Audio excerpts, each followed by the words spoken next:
तर मी तुम्हाला आत्ता सांगतो, भविष्यातल्या पुढच्या नजीकच्या काळामध्ये मराठीचं अस्तित्वच हे महाराष्ट्रात ठेवणार नाही. म्हणजे तुम्ही मराठी आहात म्हणजे कोण आहात? तर मराठी भाषा बोलणारे आहात म्हणून ना. ती भाषा जर समजा मेली तर काय होणार आहे?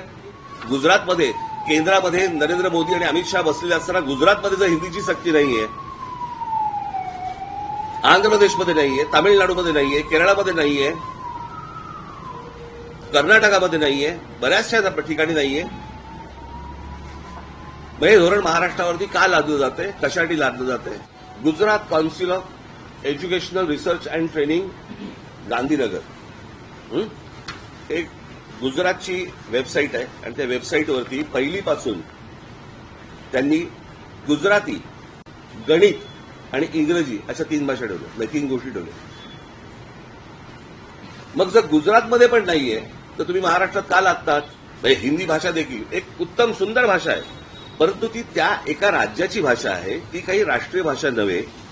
तुम्ही आमच्या राज्यावरती 3री भाषा लादण्याचा का प्रयत्न करता, आणि तीही त्या कोवळ्या मुलांवरती?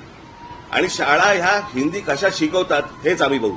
त्रिभाषा सूत्र हा फक्त सरकारचा विषय आहे, सरकार ते सरकारमधला विषय आहे. त्याचा शिक्षण धोरणाशी काय संबंध येतो? काहीच संबंध नाही त्या गोष्टींची.